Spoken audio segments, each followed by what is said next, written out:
Hi! Sunday రోజు evening మాకు కొంచెం దూరంలో ఒక పెద్ద పార్క్ ఉంటుందనమాట. చాలా బావుంటుంది. దానికి వెళ్దామని అనుకున్నాం. మేము టీ తాగి స్టార్ట్ అయ్యేసరికి 6:20 అయిందండి. అందువల్ల దగ్గరలో ఉన్న చిన్న పార్కుకు వెళ్ళాము.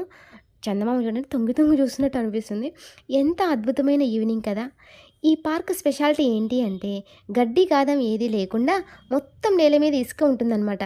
ఇలా ఉంటే పిల్లలు కింద పడినా పెద్దగా గాయం అవ్వదు. ఏం ప్రాబ్లమ్ ఉండదు. నాకు షటిల్ అంటే చాలా పిచ్చి. ఎంత ఇష్టం అంటే చిన్నప్పుడు ఫుల్ షటిల్ ఆడేవాళ్ళం మా ఇంటి ముందర రోడ్డు మీద. అందుకే నాన్నతో షటిల్ ఆడడానికి వచ్చేసాం. మంచిగా బాడీలో అన్ని అవయవాలు చురుకుగా పనిచేశాయి ఈ గేమ్ ఆడితే. అలాగే మైండ్ కొంచెం రిఫ్రెష్ అవుతుంది కదా!